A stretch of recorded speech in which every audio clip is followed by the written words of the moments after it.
Welcome, everybody. Today, I'm going to take you through a story. We're going to call it a story, and the story is about player development. So, we're going to start this story in England, and we look at something called the Proving Grounds. And the Proving Grounds is one spot in England where 14% of the current EPL players actually originate from. And we want to say, how come? Why is that many players coming out of that one spot? And when we look at it further, it looks like there's futsal courts, or we'll call them small cages, or where the kids can play 4v4, 5v5, small-sided games, and it's for neighborhood pride. And everybody has access to these courts, and these courts have lights, and you could play 24/7. So we're looking at small area games, 24/7. There's pride on the line. This takes us and points us in a little direction of maybe that has something to do with player development. And I will tell you right now, I firmly believe that it has a huge, huge part. Street soccer plays a huge part in player development. Now, when we look at why that is, we're looking at culture. We're looking at something called total immersion. So, a soccer rich culture is the easiest way to learn. 24/7 exposure to the game, and also different versions of the game. So, we have futsal, we have beach soccer, we have all these different things, and those different versions tend to create different skill sets. And when we're talking about a soccer culture, your brother plays, your mother played, your uncle played. You go down to play in street soccer, you're not playing against people who don't know how to play. These are people who have, the first team banner on the wall. They watch it on TV. It's 24/7 exposure. And this is another reason why culture is such an important thing. Now, when we look at culture, it's not just, hey, Brazil is really good at football. There's culture of the dance. There's the history of the Brazilian people. If you watch Pele's movie on what's called Jenga, right? The special skill set that the immigrants brought to Brazil. And again, it doesn't. I'm just relating to this to Brazil, but there's a certain energy about all different cultures. In Brazil, yes, maybe the dancing and the certain rhythm and the sort of, we'll call it like a fun, energetic, carefree environment compared to other environments. All these cultural influences can be seen in the game. So I'm going to give you a video right now. Look at this video here. This young man is a man from Brazil that I had on my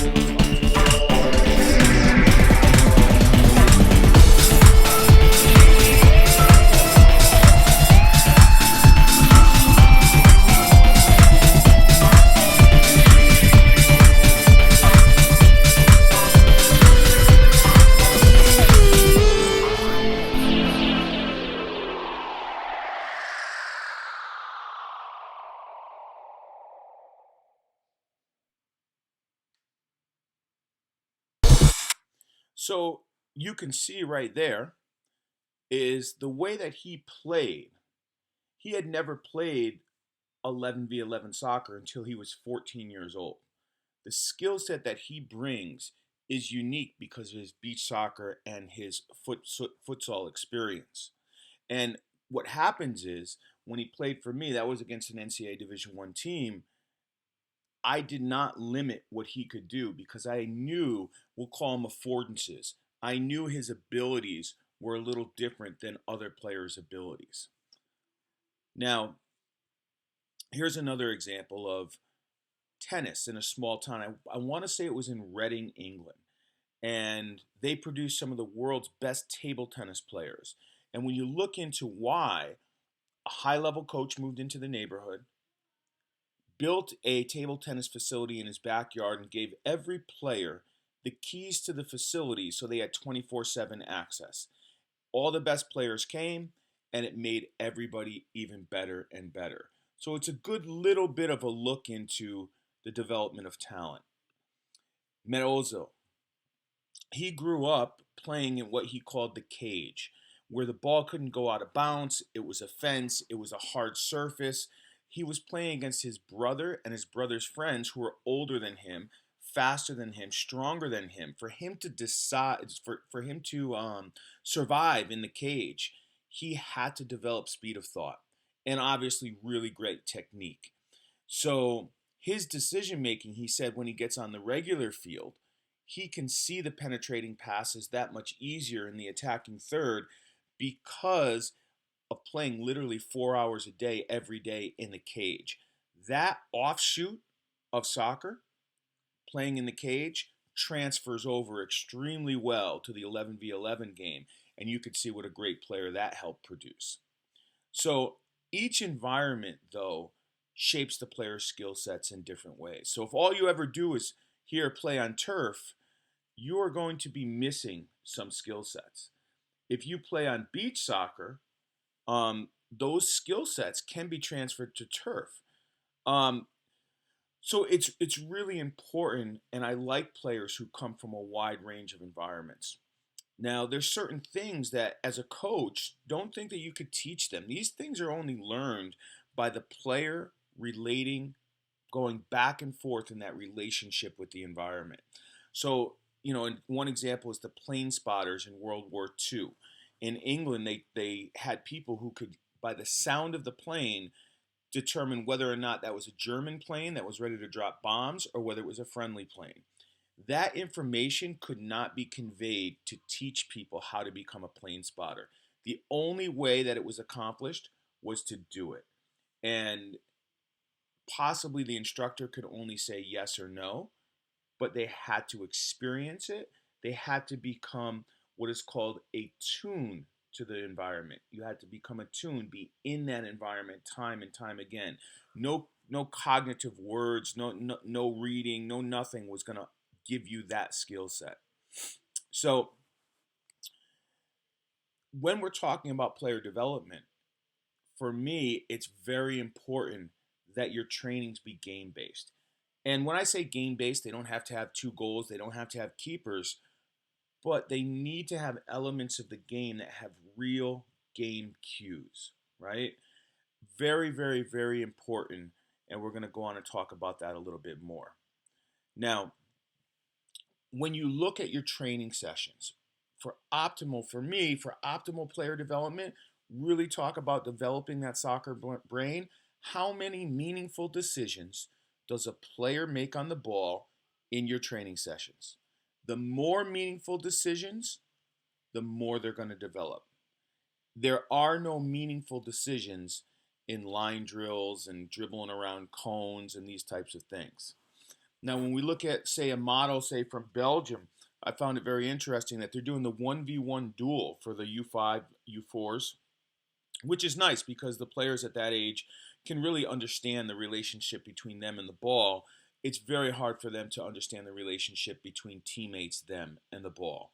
And you could see, the general way that we've gone about this now is smaller numbers and we build up slowly through the age groups. And, Manchester United was one of the first studies here, 4v4 compared to 8v8, 500% more goals, 260% more scoring attempts, 225% more one-on-one encounters. You can obviously see that meaningful decisions here with the 4v4 compared to the 8v8. 4v4 is making more meaningful decisions. When we look at the game, you can view the game as individual matchups. Here we have 1v1 out on the wings. We have 3v3 in the midfield, 2v1 in the back. These individual matchups are really what this game is about, combined into a group setting as well. So when we look at where the future of the game is going, the future of the game is not in the physical. We've really exhausted all our means to keep improving physically. Obviously, Ronaldo and Ryan Giggs have done a great job reducing their body fat, reducing their weight, staying, flexible with yoga. All these things really matter. Nutrition matters, but there's only so far you can push that. So really, what is this about? The future of the game is about decision making. That's what all this comes down to. And when we look at high level athletes, when LeBron James dribbles down the floor, he knows where all other 9 players are. And he's able to focus in on one player while still understanding where all the other 9 players are. He is in a current state of mind. He's processing in that moment, and he's just living that. He's not playing a flashback tape. He's not getting this stuff from memory. So he's able to be in this what we call a play. A scientist would call this a flock, and he knows his exact location inside that play. And that has to do, obviously, this has to do with the brain. When we look at, one of the best players of all time here in midfield, just look at what he says. He says, think quickly, look for spaces, space, space, space. Um, he's been at Barcelona since he's 10. He's playing keep away. He says Barcelona is better than Arsenal because they can think quicker, right? He's not talking about any physical traits. It's all about thinking. When we look at Johan Cruyff, right? Even non-action requires a thought. So yes, you're only on the ball for 3 minutes during the game, but you're still part of a structure, that team structure. You're part of that game. And if your decision is not to move, that's your decision. It's still a decision that you're making that affects the game. So you need to be focused for all those 90 minutes. Now, when we look at, what are the players of the future? Like what's going to make them? And it's not just being able to think fast, but you have to come up with solutions at really fast speeds because everybody is super athletic. All teams are trying to press you, put you in tight spaces and press you and win the ball. It's difficult to overcome these physically dominant players, and you do that with speed of thought, but you have to have the ability to execute high level technique with that speed of thought. Now, as you do this, in training, you need to continually to work on your attention span, your emotional control, your concentration levels. These are the player of the future. We think about these things. Now, when we think about the coach's role, right, and in player development, so the coaching style is a big thing. Like when I make a game model, am I actually constricting the players, constricting their actions? Maybe they're capable of much more than I think they are, and because my game model is taking away some of their freedoms, and maybe the players have better solutions than I have. Do you have a game model that allows for players to explore and to figure out solutions on their own and to be flexible? Or is your game model so rigid you've already come up with the solutions for the players? This is very, very important things to think about in player development. Um, Feedback, obviously, what makes good feedback? And do you have to give feedback all the time? And are players capable of even processing the feedback that you give them? I mean, I believe that if you set up the environment and the interaction between the players and the environment is where the learning happens. Players in small areas, they figure out how to manipulate space and time and how to exploit that, and they're constantly learning about themselves in those environments. So if a coach is stopping the play all the time and making these points, I personally don't think it's necessary. I think the coach needs to stand back more. Don't insert yourself so much. If you created great learning environments, keep changing those environments so they're variable environments and players are continuously challenged and they never level off. But you yourself don't always have to go in there and be the teacher. And the less that you go in my opinion, the better. Now, again, this slide kind of goes back towards the way that some people look at coaching. Like, what are we looking for? What defines excellence, right? And this is easier maybe if you're in the classroom. But my point is this, that soccer is an unpredictable, chaotic, random game. For you to define excellence as a coach, that it's hard, because if you define a definitive excellent action, there could be 20 other actions that your players have thought of that are better than yours. So I try to stay away from, this is exactly what we need to do and this is how we're going to carry it out. Because for me, soccer is too dynamic and an ever-changing game for that. So, training methods.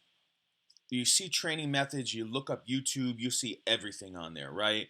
Cones and ladders and hurdles and all these things. What I want you to get out of this course, one of the main things, is how can you evaluate for yourself what you think a meaningful training method is? What really pushes player development? And we're going to talk about that. It's very, very important. So, understanding, first of all, what you're training.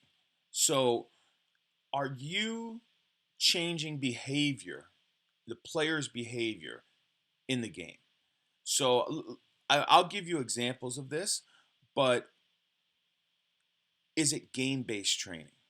If it's not game-based training, there is times that, players mentally need a little break. Maybe it's the day before a game and you're just going to do something that is absolutely not game-based and you're just going to pass the ball to your partner or whatever it is.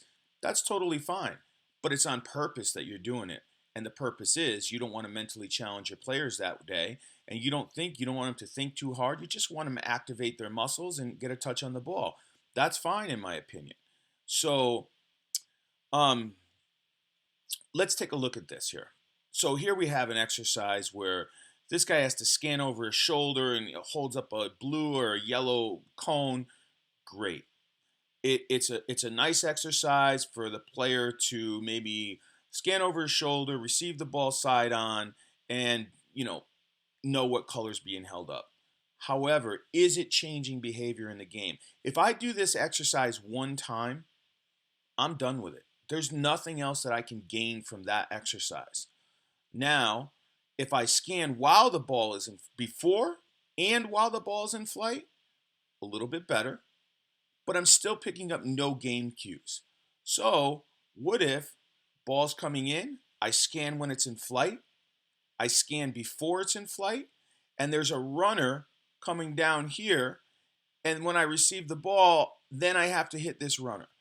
Maybe the runner has a defender on him. If the defender's in a good position, eventually the progression is, maybe instead of hitting the runner, I'm going to play back here to a person who is free. So now there's real game cues. And these types of progressions are very, very important. Don't think that you're going to get better by scanning over your shoulder and calling out a color. Next, this is just another example of, does the environment represent the real game, right? Are the cues real? So if this goalkeeper is going to save a ball that possibly the goalie coach just threw up in the air, well, okay, it's okay, a repeating technique, but what if this ball is coming in, ricocheting off the mannequin, and now he has to make a reaction save? For me, the ball ricocheting off the mannequin, making a reaction save, is more game realistic. They have to adjust movement. They have to explore movement. It's more towards a real game. It's more of a benefit.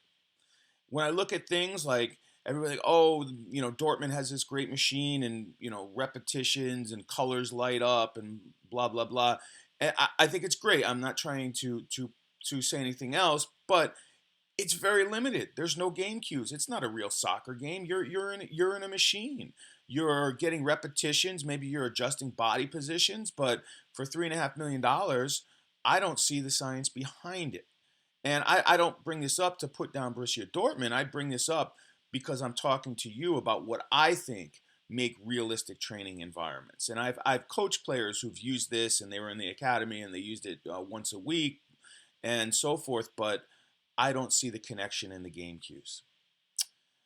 When it comes to skill acquisition, ball mastery. And ball mastery is a huge term. Everybody comes up with ball mastery.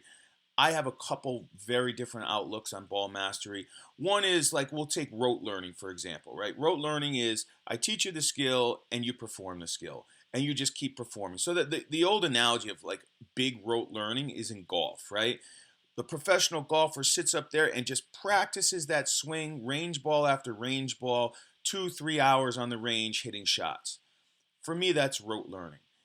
If you want to take this to a different level, if I was a golfer, I would play a whole round of golf with only 3 clubs in my bag. Now I have to figure out new ways and adapt and to use strategy and all these types of things.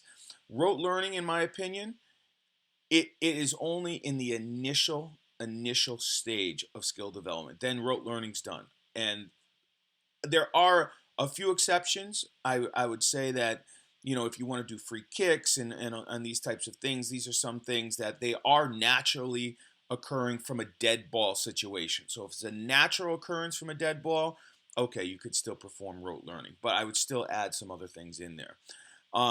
Immersing yourself in one skill. This is something I personally believe in. But it's not the only way in skill development. So if I'm going to teach a kid 10 different moves over, a week, don't expect that player to learn them. It's too much. Put it down to one. Learn one, immerse yourself in that for the next 3 days.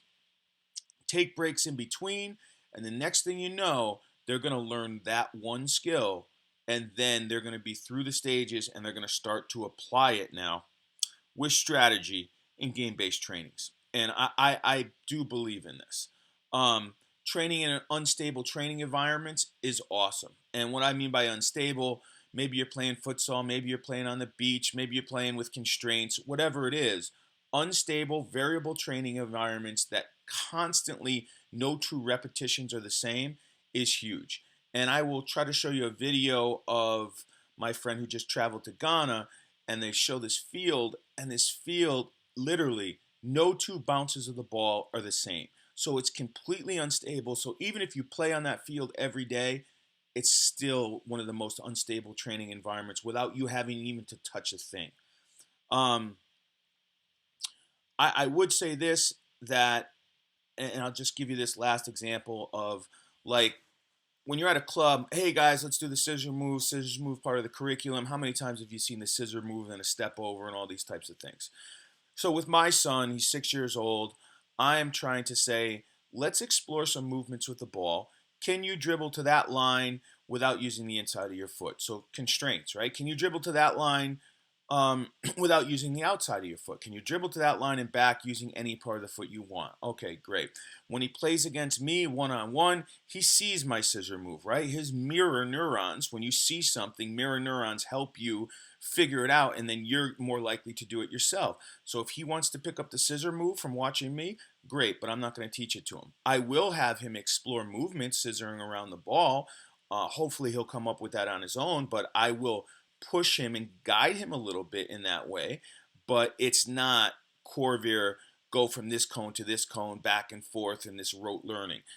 For me, rote learning is, again, I wouldn't take my team training time for it, because team training time is decision-making time. If you meet a group of kids twice a week, that's decision-making time. They could do their rote learning time on their own. So, constraint-based training. Constraint-based training is huge for me. It's a major thing for developing soccer intelligence, for developing just completely interesting and unique tactical thoughts and ways of thinking about the games. It develops incredibly unique technical skill sets. So most people think that when you give absolute freedom, then, people will be really creative. But it's really not the case. When you put people in environments that are fraught with constraints, much like the field in Ghana I'm talking about, it's fraught with constraints because it's not flat and you never get an even bounce, then that actually creates more creativity.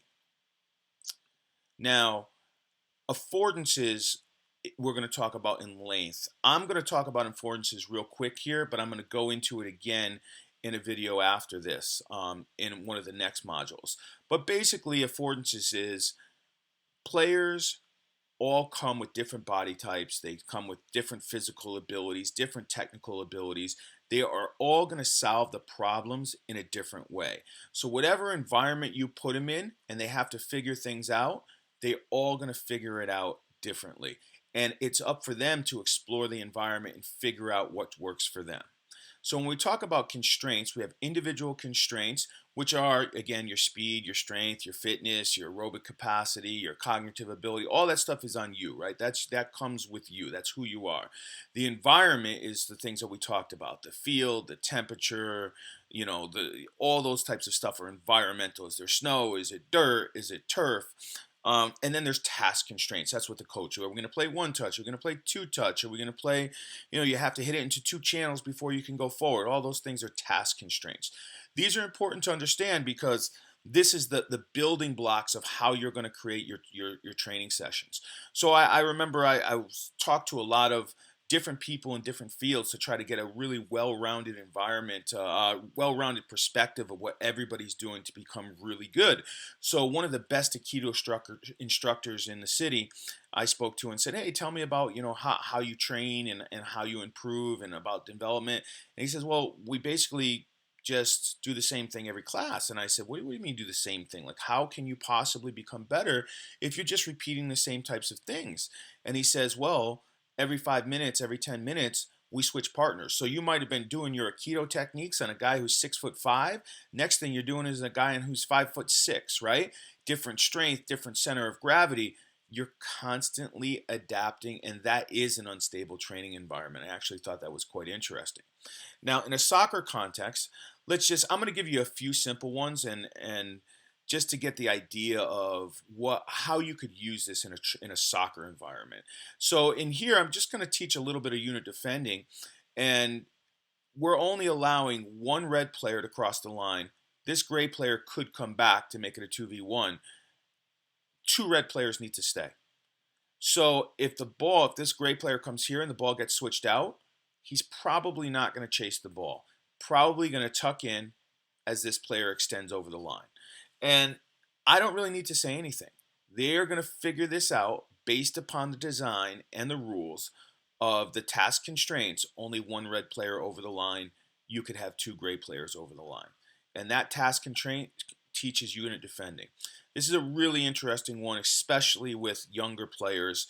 And they don't even need to be skilled players, where we have players run onto the field as the coach kicks the ball to the keeper.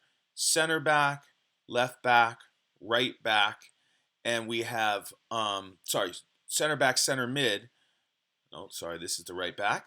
Center mid and striker. So, what's going to happen here is, since we have the center back, positionally has to stay in this lane. Left back has to stay in this lane. Right back has to stay in this lane. And then we have a striker here. And then we have a center mid and another center mid. So we actually have two center mids and a striker. So this would actually be your 7v7 game model. 6 players, 6 field players, and a goalkeeper. But because each player is restricted to a lane, that right there is attacking organization.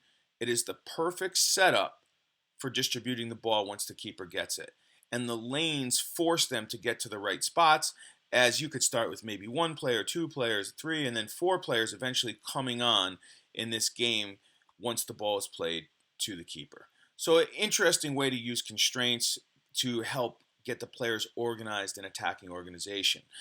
Here, this is a time constraint, so this is probably 1, 2, 3, 4, 5, 6, 7, 8, maybe 8 against 6, right? The yellow players play on the team with the ball, and they're about, we'll call this 30 yards out from goal. The time constraint is, and it depends on the level of the players. Let's just say they have 12 seconds to score.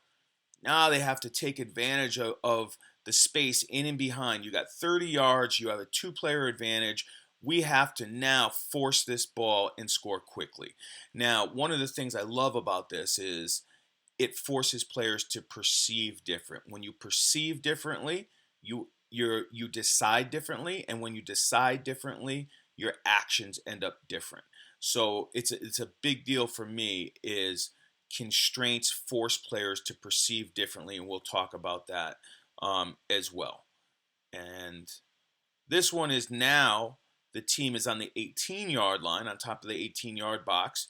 Same numerical advantage, but now it's such a low block, no time limit, right?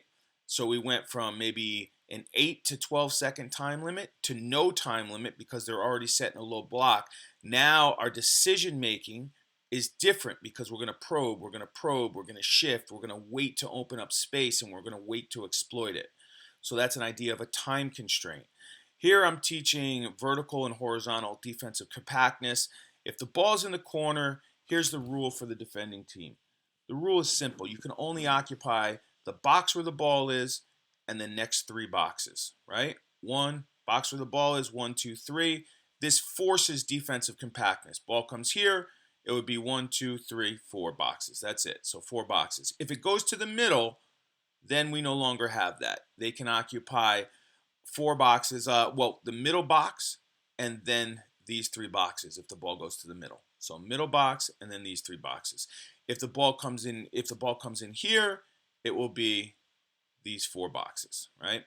So the constraints are teaching defensive compactness without myself even having to say anything. So if we take a look now, I'm going to give you some ideas of using some equipment constraints. So I made these myself. These are peripheral vision blocking goggles. So the idea is if you block this part of the vision so they can only see straight, you're going to force more scanning. More scanning is a good thing. You want to get these players in the habit of scanning more often to get more information so they can make better decisions.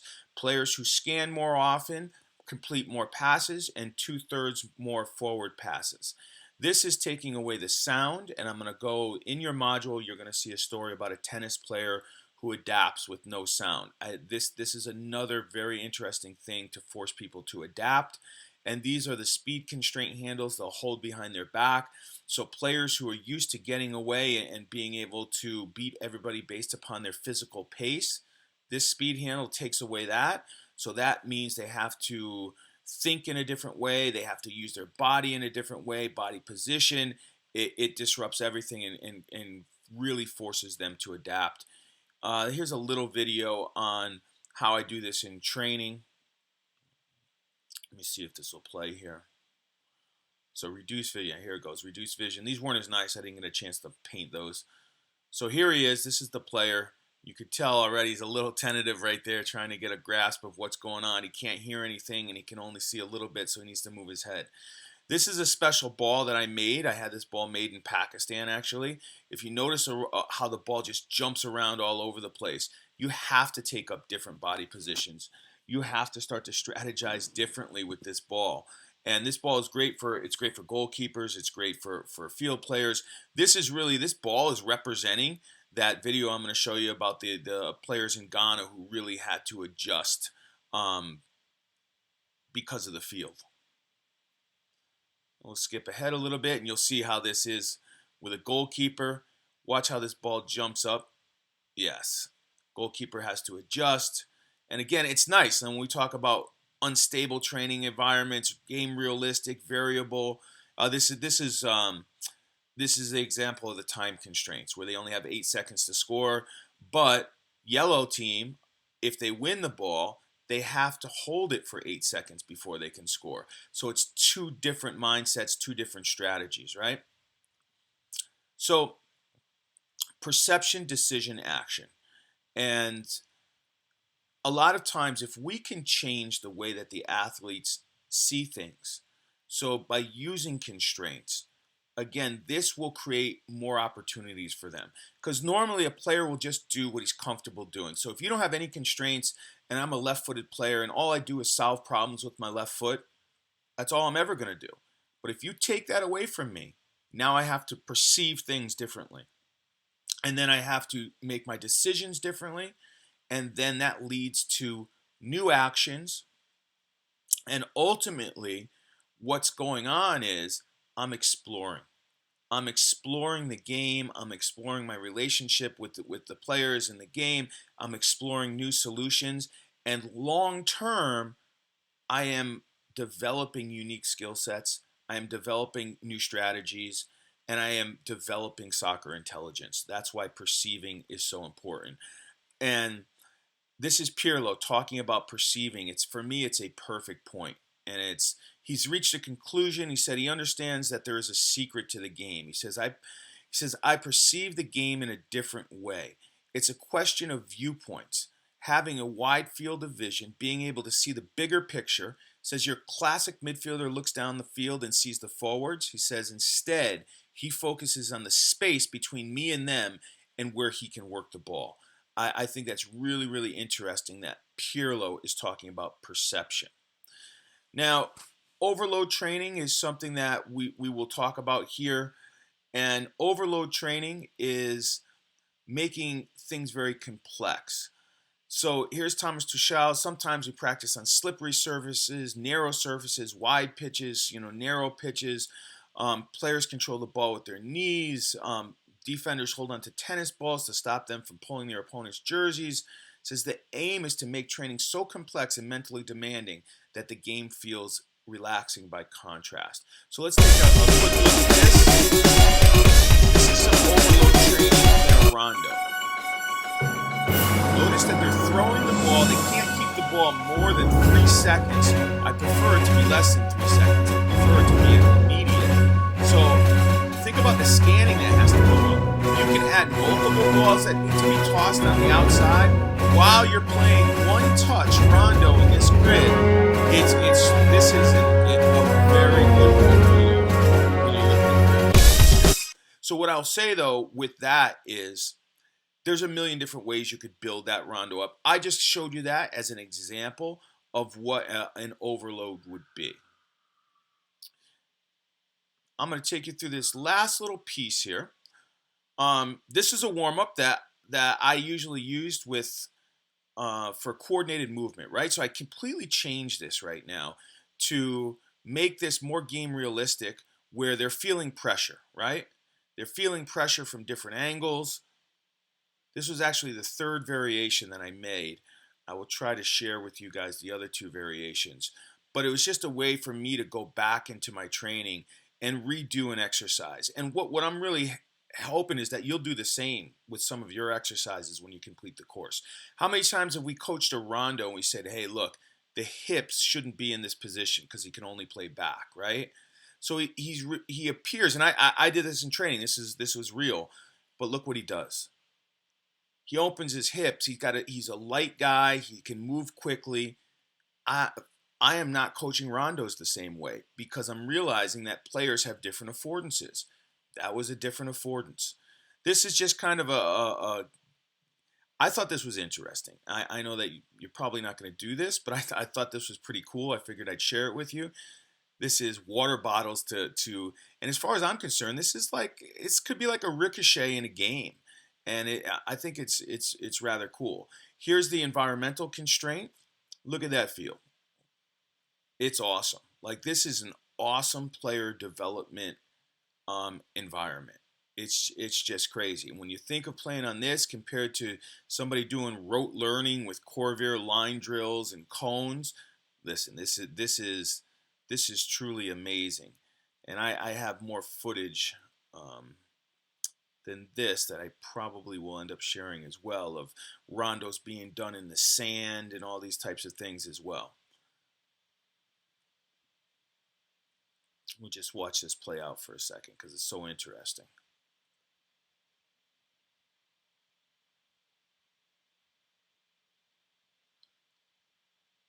I mean, these, by the way, these are the I believe this is the U10 or U11.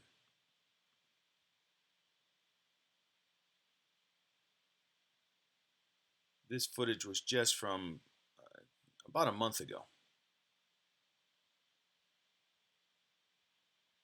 And I'll stop that there. I just want to go back for 1 second. So for this overload training, Peter Cech, right, would talk about how he had to catch ping pong balls, name different colors while he's making saves. catch balls from slippery surfaces. He would catch balls that were being hit from tennis rackets, tennis balls. And what he said was, and this is the important part for me, he would find himself contorting his body to save ping pong balls and tennis balls in such a way that he never experienced before while he was training with a soccer ball. So he said during regular games when he was playing for Chelsea, he would end up making saves in the game with the movements that he learned from the ping pong balls and tennis balls. And I thought that was really, really cool. And there is other benefits to the overload training because when you take away the overloads, there's this mental fatigue that goes away and you feel fresh and you feel um, like the actual game slows down and is so much easier. I can't give you the exact scientific reasoning why cognitive overload training is works, but I here's what I'll say. I find value in it, and one of the reasons is because I don't just do these things. I do these things. I play as well. So I get in there and I try to figure it out myself how it feels. And when we talked about this perceiving here, one of the first times I can remember really perceiving differently is when I was playing in a time constraint exercise where we had, I think it was 8 seconds to score. And my God, I was looking at different passes that I would have never looked at. And I was trying to force the ball into these little gaps and spaces. And I found it really, really enlightening. And I probably, this was when I was a little bit older too. I wasn't a younger player.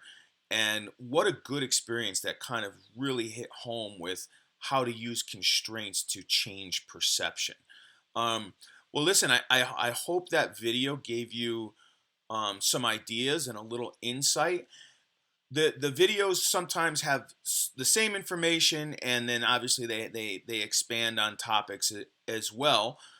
It's important. Make sure that you read all the modules as well, because I'm obsessed with not leaving anything out. I want to make sure everybody gets all the pieces of information and they're able to tie it all together nicely, because I really want you guys to come around with it, like to come out of this course with a complete understanding of kind of the way that I see cognitive soccer and development, player development, because I do think, the ultimate goal is that you find some value and some of this really makes sense and resonates with you, and you take this back to your own training sessions and implement it there, and use some of your current exercises and change them. I'll give you one more example about this perception is when I'm doing small area possession with some of the rondos and stuff. I've started now to take colored flags and put them 20 yards out, 30 yards out, 40 yards out, all around the rondo, right? And that way I tell the guys, I'm not calling colors out. I'm not doing any of that. When you're playing, when you have time in that small area exercise, I want you to lift your head up and make sure that you look at a flag and then look at another flag and then another flag. That way you're increasing your vision and you're not just locked into that small area possession exercise that you're doing. So that's just kind of another constraint that's I thought was cool, and it has to kind of do with perception. So hope you enjoyed it. On to the next one.